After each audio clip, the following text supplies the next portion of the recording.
عباد الله، إلى متى الرقاد والنوم؟ إلى متى تستمر غفلتنا ويستمر لهونا وسط الألم الذي نعانيه؟ إلى متى يستمر ابتعادنا عن طريق عزنا ونصرنا؟ إلى متى ونحن نرى المعاصي ظاهرة في كل مكان، في المنازل، في الأسواق، في الجرائد، في المجلات، في الشاشات، في المؤسسات، في المعاملات، بل قل في كل جوانب حياتنا؟ حرب على الله. كيف ننتصر إن كنا نحن الذين نحارب الله؟ كيف ينصرنا الله ومعاصينا ظاهرة بارزة في كل مكان؟ ألم ندرك بعد ونتيقن أن ذلك هو سبب ذلنا وضعفنا وهواننا؟ إلى متى عباد الله ونحن نبارز جبار السماوات والأراضين بالمعاصي؟ أما نخاف؟ أما نخشى؟ هل تناسينا وعده ووعيده وعقابه؟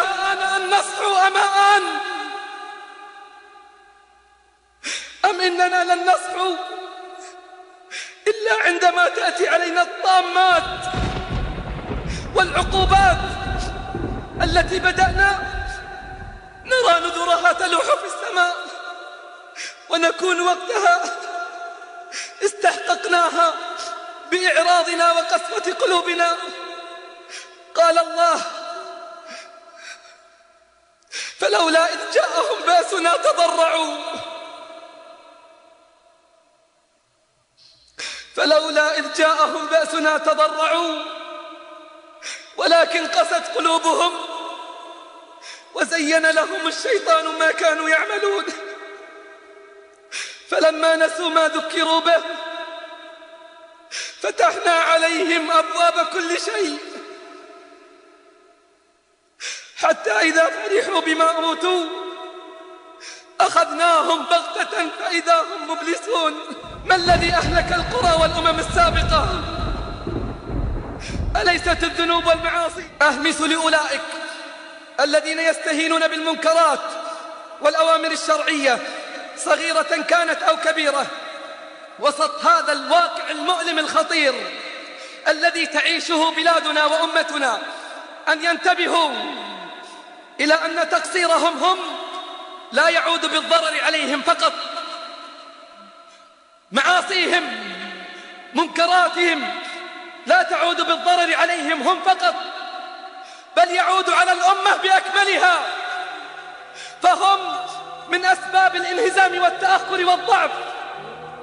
من المؤلم أنه على رغم الأحداث الأخيرة الخطيرة التي مرت وتمر بنا وسيمر بنا مثلها كثير، إن لم نرجع إلى الله فإن الكثير من المسلمين أفرادا ومجتمعات لا زالوا مصرين على الذنوب والابتعاد عن منهج الله، بل بعضهم يجاهر بمعاصيه في كل مكان.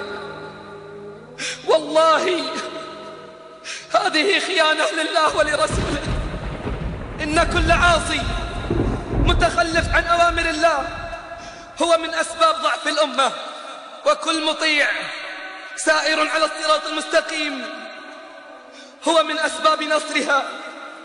من صلى الفجر اليوم في جماعة فهو من أنصار هذا الدين.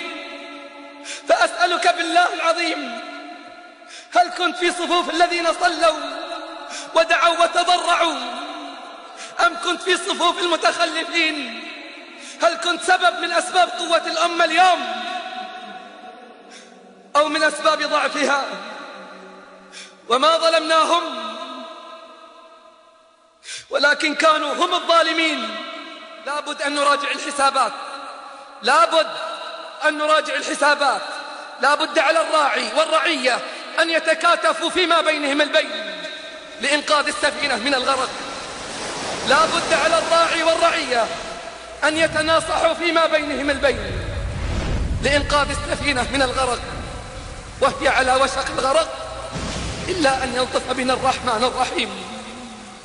والله السفينة على وشك الغرق، إلا أن يلطف بنا الرحمن الرحيم. اللهم من أرادنا وبلادنا وبلاد المسلمين بسوء فأشغله بنفسه، واجعل تدبيره تدميره وكيده في نحره يا رب العالمين. اللهم طهر بلادنا وبلاد المسلمين من الفواحش والمنكرات ما ظهر منها وما بطن يا رب الأرض والسماوات. اللهم امن علينا بتوبة نصوح يا رب العالمين.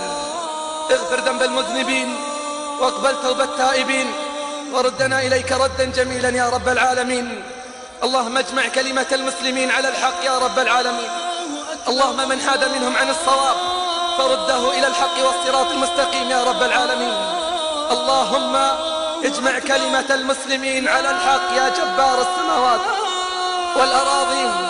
اللهم انصر المجاهدين في سبيلك والآمرين بالمعروف والناهين عن المنكر. اللهم أيدهم بتأييدك يا حي يا قيوم. اللهم ادفع عنا الغلا والوبا والربا والزنا والفواحش والفتن ما ظهر منها وما بطن. اللهم اكبت عدوك وعدونا من اليهود والنصارى الذين يمكرون بنا مكر الليل والنهار. ندرأ بك في نحورهم ونعوذ بك اللهم من شرورهم. اللهم اجمع قلوبنا على الحق يا حي يا قيوم.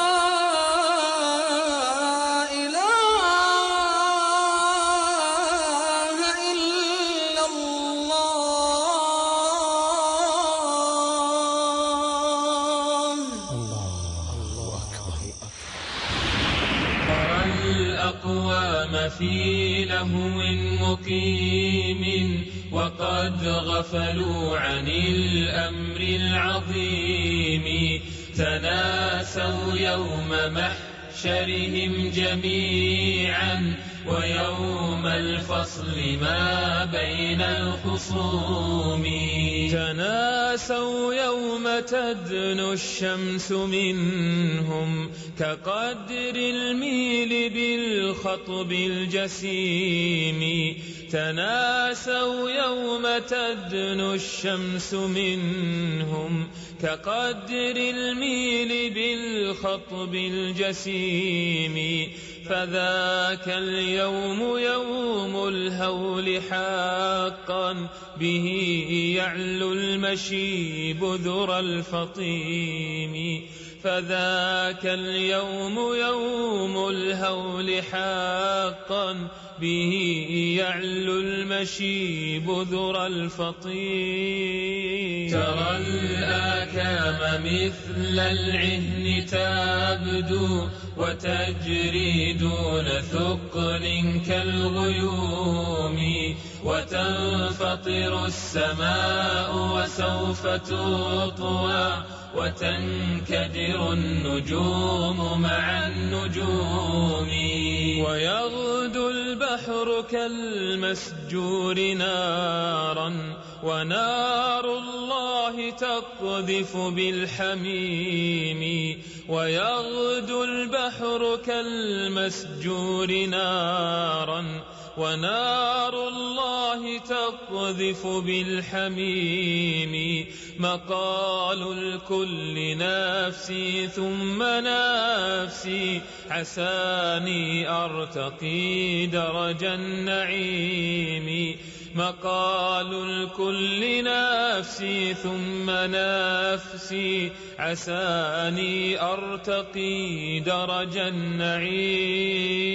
رؤوسهم تطاطأ من خضوع ويبدو اليأس في وجه الأثيم.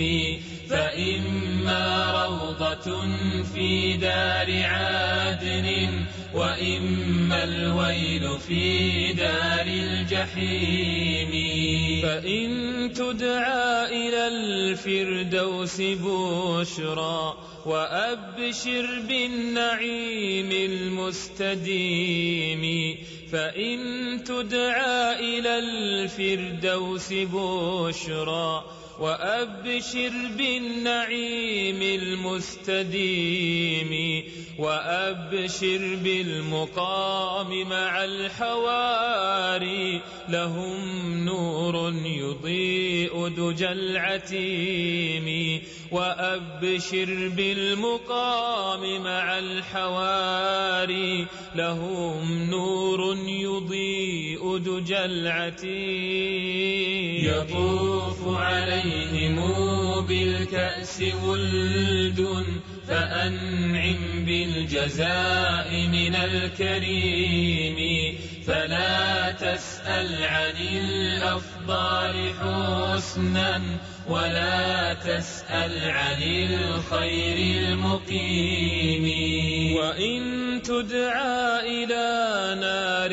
تلظى فيا بؤس المساق إلى الجحيم وإن تدعى إلى نار تلظى فيا بؤس المساق إلى الجحيم كلاليب ستقبض كل غاو فلا منجى من الحرق الأليم كلاليب ستقبض كل غاو فلا منجى من الحرق الأليم سيسقى من صديد أو حميم ويأكل من ضريع أو حطيم ويكسى من لهيب النار حليا